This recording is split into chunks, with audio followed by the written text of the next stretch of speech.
বাংলাদেশ সময় গভীর রাতে কিংবা রাত 12:30টার দিকে গাইবান্ধার বহুল আলোচিত রাম মূর্তির নির্মাতা হরিদাস চন্দ্র তরুণী দাসকে তুলে নিয়ে যাওয়া হয়েছে।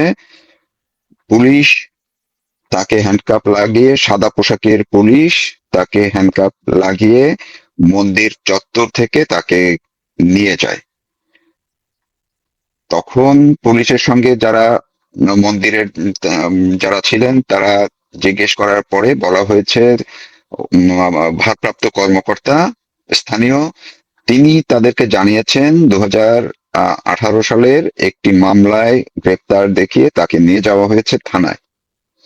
এর আগে অর্থাৎ বিকেলের দিকে তৌহিদি জনতার নামে বা সম্প্রীতির নামে যারা গত বেশ কিছুদিন পর্যন্ত আন্দোলন করছিলেন, সেই মৌলবাদী গোষ্ঠী তারা মন্দির এলাকায় আর মন্দিরের কাছে এসে মন্দিরে ভাঙচুর চালানো, বিশেষ করে রাম মূর্তি ভাঙচুরের জন্য তারা চেষ্টা করে এবং সেই পরিস্থিতি তারা তৈরি করেছিল। এই পর্যায়ে এলাকার সনাতনীদের মধ্যে আতঙ্ক ছড়িয়ে পড়ে এবং ওই বিকেল থেকে রাত্র পর্যন্ত নানানভাবে সংখ্যালঘু সম্প্রদায়ের মানুষ, সনাতনীরা শঙ্কিত অবস্থার মধ্যে ছিলেন। ঠিক সেই পরিস্থিতিতেই গভীর রাতে 12:30টার সময় হরিদাস চন্দ্র তরুণী দাসকে হ্যান্ডকাপ লাগিয়ে নিয়ে যাওয়া হয় এবং তাকে থানায় নিয়েছে বলে মন্দিরে যারা আছেন তারা জানতে পেরেছেন। আমি কিছুক্ষণ আগেই ওই মন্দিরের একটি নির্ভরযোগ্য সূত্রের সঙ্গে কথা বলে পরিস্থিতি জানলাম এবং ওই এলাকায়, আপনারা সবাই জানেন এই মুহূর্তে আমি যখন লাইভ করছি বাংলাদেশে এখন প্রায় ভোররাত্র, এই সময়েও পুরো গাইবান্ধা এলাকায় সনাতনীদের মধ্যে তীব্র আতঙ্ক বিরাজ করছে। তারা জানেন না ভোর হওয়ার সঙ্গে সঙ্গে কিংবা কালকে কি পরিস্থিতি তৈরি হবে, নাকি তারা কতটা নিরাপত্তা পাবেন, এসব নিয়েও তারা অনেক শঙ্কিত। তরুণী দাস মাত্র গত সপ্তাহেই আমাকে জানিয়েছিলেন, লাইভে আমার প্রোগ্রামে এসে তিনি জানিয়েছিলেন যে সেখানকার উত্তেজিত যেই মানুষরা যারা ধর্মের নাম ব্যবহার করে এই মন্দিরের বিরুদ্ধে অবস্থান নিয়েছিল তারা তাকে গ্রেপ্তারের জন্য দাবি জানিয়ে এসেছিল এবং যে কোনো সময় তাকে গ্রেপ্তার করা হতে পারে বলে তিনি নিজেও আমাকে জানিয়েছিলেন এবং প্রশাসনের পক্ষ থেকে সেরকম ভাবেই নানান চেষ্টা তদবির করা হচ্ছে, নানান অজুহাত খোঁজা হচ্ছিল তাকে গ্রেপ্তার করার জন্য। অবশেষে সেটি এখন থেকে মাত্র কয়েক ঘন্টা আগে বাংলাদেশ সময় গভীর রাত 12:30টায় তাকে গ্রেপ্তার করা হয়েছে বলে আমি জানতে পেরেছি এবং নিশ্চিত হয়েছি। এই তথ্যটুকু জানানোর জন্যই মূলত আমি আপনাদেরকে এখন লাইভে এসে আপনাদের সামনে আসলাম। পাশাপাশি আরেকটি বিষয় জানাতে চাই যে আমি জানার চেষ্টা করেছিলাম যে যারা এই রাম মন্দির ভাঙচুরের জন্য আজকে বিকেলে অর্থাৎ বাংলাদেশ সময় হিসেবে গতকালকে বিকেল থেকে রাত্রে পর্যন্ত চেষ্টা চালাচ্ছিল, মহড়া দিয়েছিল, তাদের মূলত বড় একটি অংশের মধ্যে ছিল চরমোনাই পীরের স্থানীয় মুরিদরা এবং সঙ্গে অন্যরাও ছিল। কারণ সেখানে জামাত এবং বিএনপি তারাও বিভিন্নভাবে সরাসরি প্রকাশ্যে না এলো আড়ালে এদের সঙ্গে প্রতি শুক্রবার বিভিন্নভাবে সেখানে জমায়েত হতেন, মানববন্ধন করতেন, বিক্ষোভ করতেন এবং তারা নানান উস্কানিমূলক বক্তব্য তারা দিতেন। গতকালকে শুক্রবার গেল, আজ এবং শুক্রবার গেল, শনিবার গেল, আজকে রোববার বিকেল বেলাও থেকে তারা এলাকায় উত্তেজনা ছড়িয়ে দিয়েছিল। তার মুখেই মূলত পুলিশ এই হরিদাস চন্দ্র দাসকে গভীর রাতে গিয়ে তাকে তুলে নিয়ে গেল। শেখ হাসিনা স্বদেশে ফিরছেন এই ডিসেম্বরের আগেই। এটা আজ এই জুলাইয়ের প্রায় মাঝখানে দাঁড়িয়ে এটার কোনো জল্পনার বিষয় নয়। তিনি বলেছেন ফিরবেন এবং ফিরবেন, আর তার জন্য ডিসেম্বর অবধি অপেক্ষাও করতে হবে না, এটা দেখে নেবেন। প্রশ্ন উঠছে তিনি ফিরবেন ঠিকই, কিন্তু থাকবেন কোথায়? জেলখানায়, নাকি জেলের ভাত বেশি দিন না খাইয়ে ওপরে মানে আল্লাহর কাছে পাঠানোর চেষ্টা করবে বিএনপি সরকার এবং বিএনপির বন্ধু জামাত এনসিপি? তারা ফাঁসি কাঠ তো তৈরি করেই রাখা। এনসিপি জামাত মুখে বলছে এসব কথা আর বিএনপি মনে মনে বলছে, তফাৎ এটুকুই। কিন্তু ব্যাপারটা কি এতটাই সোজা শেখ হাসিনা ফিরবেন বলছেন, আর ভারত কি চুপচাপ সেগুলো শুনছে আর দেখছে? একদম নয়। ভারত জঞ্জাল সাফ করতে নেমে পড়ছে খুব শিগগির। খবর পেলাম পাক্কা। না, জঞ্জাল সাফ না বলে রাস্তা সাফ বলা ভালো। দেখুন, যুদ্ধের পরে দেখা যায় যে রাস্তাঘাটে সব মাইন পুঁতে রাখা হয়েছে, বিস্ফোরক রাখা হয়েছে, এমনকি সমুদ্রের নিচেও সেখানেও পর্যন্ত বিস্ফোরক পুঁতে রাখা হয় যাতে জাহাজ না আসতে পারে। তো সেসব বিস্ফোরক, বোমা বা মাইন পুঁতে রাখা আছে শেখ হাসিনার ফেরার পথেও, মাটির নিচে, কারো চোখের আড়ালে।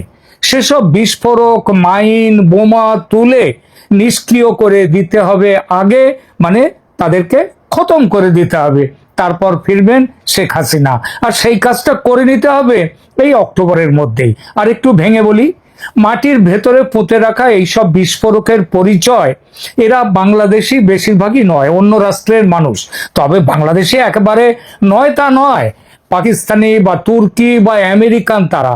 হ্যাঁ, আমেরিকানরাও হাসিনার চলার রাস্তায় পুঁতে রাখা মাইন হয়ে ছড়িয়ে আছে। কিন্তু বাংলাদেশের হাসিনা পরবর্তী শাসন তারাই চালিয়েছে বকলমে এবং এখনো চালাচ্ছে। সেটা ছাড়ে এতে মুখে যতই প্রেম দেখাক না।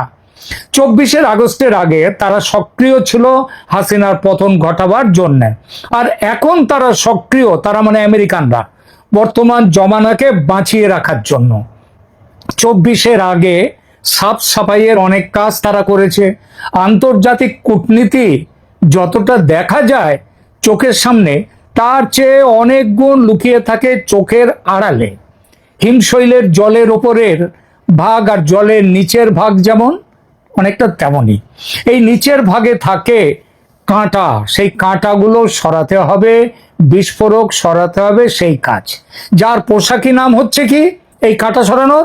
গুপ্ত হত্যা। হাসিনা যখন ক্ষমতায় ছিলেন তখনও হয়েছে গুপ্ত হত্যা। মানে হাসিনা করেননি, করেছে কারা বলছি। আপনাদের কি মনে আছে রূপপুর পারমাণবিক কেন্দ্রে একের পর এক রুশ কর্মী, অফিসার, প্রকৌশলীদের টুপ টুপ করে মরে যাওয়ার সেসব কথা? এক আধজন নয়, 2024-22 থেকে 2024-এ হাসিনার ক্ষমতায় থাকা পর্যন্ত 1.5 বছরে এবং তারপরে মোট প্রায় 14 জন রুশ প্রকৌশলী মারা যান। আর মৃত্যুর কারণ কি? Stroke, suicide. 26-27 বছরের তরতাজা যুবক সব, আর তাদের মধ্যে কিছু একটু বেশি বয়সেরও আছে, 50, 55, 45 এরকম আছে। তাদের সবার হৃদরোগে মৃত্যু। বাত কুছ হজম নেই হওয়া, তাই না? দেখুন, বাংলাদেশের যমুনা টিভি 6 ফেব্রুয়ারি 2022-এ একটি খবর দিচ্ছে, দেখতে পাচ্ছি গুগল ঘেটে, যে রূপপুর পারমাণবিক বিদ্যুৎ কেন্দ্রে কর্মরত আরো এক রুশ নাগরিকের রহস্যজনক মৃত্যু। কে দিচ্ছে? বাংলাদেশের একটি পত্রিকা, বাংলাদেশের একটি সংবাদ মাধ্যম যমুনা টিভি। কবে? 6 ফেব্রুয়ারি। আর খবরের মধ্যে তারা লিখছে, বলছে পাবনার রূপপুর পারমাণবিক বিদ্যুৎ কেন্দ্রে কর্মরত আরো এক রুশ নাগরিকের মৃত্যু হয়েছে। রোববার 6 ফেব্রুয়ারি 2022 দুপুরে এই ঘটনা ঘটে। এ নিয়ে গত 8 দিনে, খেয়াল করবেন কথাটা, এ নিয়ে গত 8 দিনে রহস্যজনক কারণে 5 রুশ নাগরিকের মৃত্যু হলো। এসব মৃত্যু কি এমনি এমনি হয়েছে বলে মনে করছেন? নাকি এমনি এমনি এরকম ভাবে কেউ মরে এতগুলো মানুষ একসাথে? হয় না এরকম। এ সবই আন্তর্জাতিক শক্তির চোখের আড়ালের খেলা। রূপপুর পারমাণবিক বিদ্যুৎ কেন্দ্রের গুপ্ত হত্যার খেলা যে শেষ হয়েছে তা নয়। অতি সম্প্রতি এই কদিন আগে 27 মে বাংলাদেশের এক পত্রিকা, কবে? এই কদিন আগে, 1.5 মাস আগে, 27 মে বাংলাদেশের এক পত্রিকা সবার দেশ লিখছে, এটাও গুগল ঘেটে পেয়ে গেলাম, রূপপুর প্রকল্পে কর্মরত রুশ নাগরিকের রহস্যজনক মৃত্যু। এবং সেই খবরে আরো লেখা হচ্ছে গত 1 মাসে মোট 4 জন রুশ নাগরিকের অজ্ঞাত কারণে মৃত্যু হয়েছে। সরকারের মুখে কুলুপ। তবে একটু কান পাতলে শোনা যাবে রাশিয়াকে বাংলাদেশ থেকে হাত গুটিয়ে নিতে বাধ্য করার জন্য পাকিস্তান ও আমেরিকার যৌথ প্ল্যানে মরছে একের পর এক রুশ কর্মী। হাসিনা আমলের শেষ দিকে ওই 2022-এ কয়েকজন মারা গিয়েছিল, তারপরে বন্ধ হয়ে গিয়েছিল। 24শে আগস্টের পর এসব হত্যা ওই রূপপুর নিয়ে ডামাডোলের সময় কিছুটা বন্ধ হয়ে গিয়েছিল। এখন আবার রূপপুরে পুরো উদ্যমে নতুন করে খুন খারাপি শুরু হয়েছে। এই কাজ শেষ হওয়ার পর মানে নতুন করে কাজ শুরু হয়েছে এখন রূপপুরে। তারপরে আবার রুশ নাগরিকদের অজ্ঞাত কারণে মৃত্যুর ঘটনা বাড়ছে। এই খেলা ভারত মানে ভারতের রিসার্চ অ্যান্ড অ্যানালিসিস উইং যে এতদিন বাংলাদেশের র সংক্ষেপে তারাও যে করেনি তা নয়, করেছে করেছে। আপনাদের নিশ্চয়ই মনে আছে মার্কিন নাগরিক টেরেন্স আরভেল জ্যাকসন তার মৃত্যুর ঘটনাটা। এটাই সেদিনের কয়েক মাস আগের কথা। বাংলাদেশ সেনাবাহিনীর মালিকানাধীন, বাংলাদেশের সেনাবাহিনী আবার খুব বড় ব্যবসা করে, কিন্তু ব্যবসাদার ওরা যুদ্ধের থেকে ব্যবসাটা করে বেশি। তো বাংলাদেশ সেনাবাহিনীর মালিকানাধীন ঢাকার অভিজাত হোটেল ওয়েস্টিনে এই মার্কিন নাগরিক টেরেন্স আরভেল জ্যাকসনের হঠাৎ মৃত্যু হলো।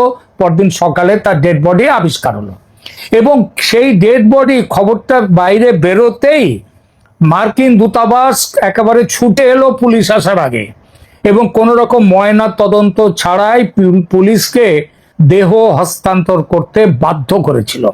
শুধু কি তাই, একজন মার্কিন নাগরিক কেন হোটেলের ভেতর মারা যাবেন এবং কেনই বা তার প্রতিটা ব্যক্তিগত জিনিসপত্র তড়িঘড়ি করে ছড়িয়ে নেবে মার্কিন দূতাবাস? এখানে কি কোনো সেন্সিটিভ ডেটা বা তথ্যের আদান প্রদান ছিল?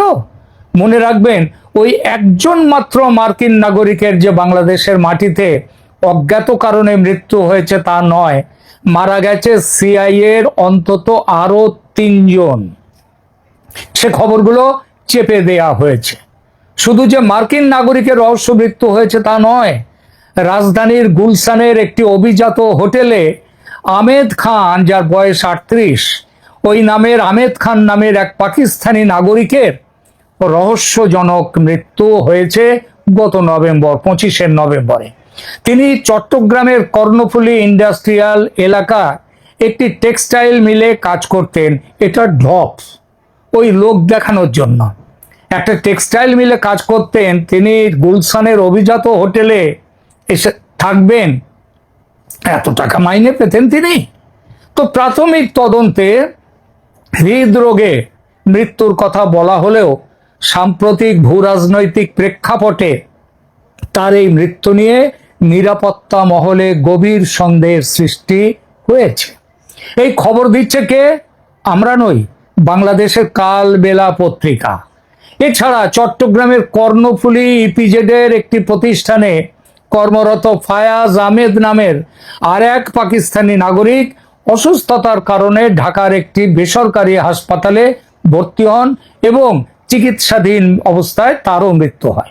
এই দুটো মৃত্যুর ক্ষেত্রেই মরদেহের কোনো পোস্টমর্টেম হয়নি, পুলিশ কোনো তদন্ত করেনি, আর পোস্টমর্টেম এবং তদন্ত ছাড়াই ছেড়ে দেয়া হয়েছে মরদেহ তাদের আত্মীয়ের কাছে। তারা পাকিস্তানে নিয়ে চলে গেছে। ব্যাপারটা সন্দেহজনক নয় কি? পোস্টমর্টেম হলে জানা যেত এসব মৃত্যু আদৌ স্বাভাবিক নয়। তখন খোঁজ পড়তো কে খুনি, তার কেনই বা খুন। কেঁচো খুঁড়তে কেউটে বেরিয়ে আসতো। সে ঝুঁকি নেয়নি দেশের সরকার। শুধু আমেরিকা ও পাকিস্তান বা সিআইএ কিংবা আইএসআই নয়, তুরস্কের সামরিক একাধিক চরের মৃত্যু ঘটেছে সম্প্রতিকালে বাংলাদেশে। এসব খুনের পেছনে কে?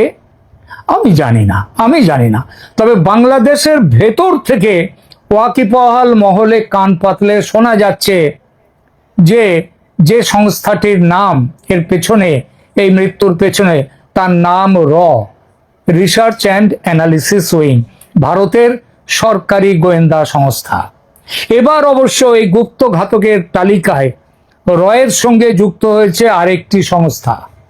বাংলাদেশে আশ্রয় নিয়েছে হামাস, এই কথা বলেছেন কয়েকদিন আগে নয়াদিল্লিতে থাকা ইসরায়েলের রাষ্ট্রদূত।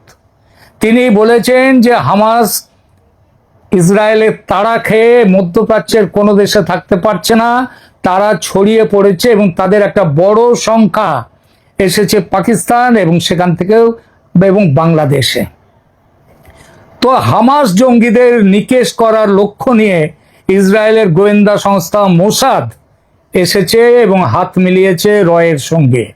শুনতে পাচ্ছি এই দুই সংস্থা মিলে একটা খতম তালিকা তৈরি করে ফেলেছে যারা এই মুহূর্তে বাংলাদেশে আছে এবং সেখানে ভারত বিরোধী কাজকর্ম শুরু করছে। তাদের প্ল্যানের মধ্যে আছে শেখ হাসিনা ফিরলে তার ফেরার পথে বিস্ফোরক বা মাইন সেগুলো রেখে দেয়া হবে। এই রাখার ভারটা কাদের উপরে পড়েছে? পাকিস্তান, তুরস্ক এবং আমেরিকারও এইসব সংস্থার ওপর, যারা গুপ্তঘাতক হিসেবে এখন রয়েছে বাংলাদেশে, এবং তাদের উপরে কাজ আছে শেখ হাসিনাকে খুনের দায়িত্ব। তাদের ব্যবস্থা আগে ভাগেই করে ফেলবে এবং মোসাদ। আর বুঝতে পারছি আমেরিকার নাম, সিআইএর নাম এই তালিকায় আছে জেনে আপনি হয়তো অবাক হয়েছেন, কিন্তু অবাক হওয়ার কিচ্ছু নেই। বর্তমান বিশ্বে রাজনীতি এবং কূটনীতি একই সঙ্গে সাপ এবং ব্যাঙের গালে একসঙ্গে চুমু খায়। আর আমেরিকা তো এই একই সাথে সাপের গালে এবং ব্যাঙের গালে চুমু খাওয়ার ব্যাপারে একেবারে বেজোর। তাদের আমেরিকার কোনো তুলনা নেই, তাই না? এই হিট লিস্টে বাংলাদেশের কেউ কি আছে?